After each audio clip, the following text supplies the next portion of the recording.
Biological science methodology దృశ్యోపకరణాల్లో రేడియోని చూద్దాం. Radio గత కొన్ని సంవత్సరాలుగా భారత ప్రధానమంత్రి మోదీ గారు దేశ ప్రజలను ఉద్దేశించి ఆల్ ఇండియా రేడియో ద్వారా మన్ కీ బాత్ అంటే మనసులో మాట అనే కార్యక్రమంలో ప్రసంగించడం చూస్తున్నాం.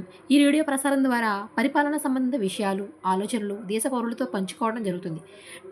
అంటే టెలివిజన్, కంప్యూటర్ ముందు కాలంలో రేడియో మాత్రమే వినోదాత్మక సాధనాలలో రారాజుగా ఉండేది. ఇతను మార్కోని రేడియో తరంగాల ప్రసార సమాచార సేకరణ విధానాన్ని వివరించాడు. ఈ Marconi Italian engineer. Marconi Italian engineer అంటే ఈ మార్కోని గుర్తుపెట్టుకోండి. ఈ ఫర్ ఇటాలియన్ మార్కోని రేడియో తరంగాల ప్రసార సమాచార సేకరణ విధానాలను వివరించాడు. ఇండియాలో అంటే భారతదేశంలో మొట్టమొదటిగా రేడియో కేంద్రం ఎక్కడ? బొంబాయిలో 1927 జూలైలో స్థాపించారు.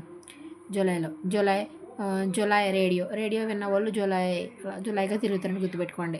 అంటే 1927 జూలైలో స్థాపించడం జరిగింది. తదుపరి 1936లో ఆల్ ఇండియా రేడియో అనే పేరు పెట్టారు. అంటే 1936లో ఈ రేడియో కేంద్రానికి ఏమని పేరు పెట్టారు? ఆల్ ఇండియా రేడియో అని పేరు పెట్టారు. తర్వాత పాఠశాల విద్యా కార్యక్రమాలను మొదట 1937లో కలకత్తాలో ప్రసారం చేశారు. అంటే పాఠశాల విద్యా కార్యక్రమాలు 1937లోని 36లోనేమో ఆల్ ఇండియా రేడియో అనే పేరు పెట్టారు. 57 నుంచి ఆకాశవాణి అనే పేరుతో నేటికి రేడియో ప్రసారం కొనసాగుతున్నాయి అన్నమాట. చాలా సంవత్సరాల వరకు భారతదేశంలో విజ్ఞాన వినోదం వంటి అంశాలను పాఠశాల విద్యార్థులకు రేడియో ద్వారా అందించడం జరిగింది. అంటే రేడియో ద్వారానే మనకి విద్య కానీ వినోదం కానీ ఇవ్వడం అందించడం జరిగింది. మనకి NCTE, NCERT, UGC, CIET, EFLU ఈ నాలుగు ఏం చేస్తున్నాయి వంటి ప్రతిష్టాత్మక సంస్థలు వివిధ స్థాయి విద్యార్థులకు అవసరాలకు అనుగుణంగా ప్రసారం చేస్తున్నాయి. విద్యా కార్యక్రమాలు కార్యక్రమం ప్రసారం చేస్తున్నాయి. అదేవిధంగా యువతకు, గృహిణులకు, నిరక్షరాస్యులకు వేరువేరు కార్యక్రమాలు ప్రసారమవుతున్నాయి. ఉద్యోగ సమాచారం, దైనందిన వార్తలు, లలిత సంగీతం వంటి కార్యక్రమాలు కూడా రేడియో ప్రసంగాల్లో చూడవచ్చు. మనకి ఇందులో గుర్తుపెట్టుకోవాల్సిన ఏంటంటే ఇక్కడ చూద్దాం. రేడియోని కనుగొన్నది ఎవరో? మార్కోని ఏ దేశస్థుడు? ఇటాలియన్ ఇంజనీర్ అనమాట. 1927 జూలైలో ఫస్ట్ రేడియో కేంద్రం బొంబాయిలో ఉంది. తర్వాత 1936లో ఆల్ ఇండియా రేడియో పేరుగా దీని పేరు మార్చారు.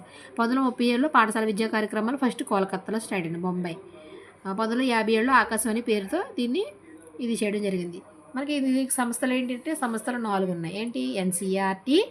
NCERT national council for education research and training and UGC United grand commission, CIET, EFLU ఈ తర్వాత F కదా, EFLU వంటి ప్రతిష్టాత్మక సంస్థలు మనకి ఈ కార్యక్రమాలను ప్రసారం చేస్తున్నాయి అన్నమాట. ప్రధాని మోదీ ఆల్ ఇండియా రేడియో పేరిట ఆల్ ఇండియా రేడియో అనేది ఎక్కడ మనకి 1936లో ఆల్ ఇండియా రేడియో అని పేరు పిలిపించారు కదా. ఆల్ ఇండియా రేడియో ద్వారా మనకి మనసులో మాట కార్యక్రమం ప్రసంగిస్తున్నారు ప్రస్తుతానికి ఆల్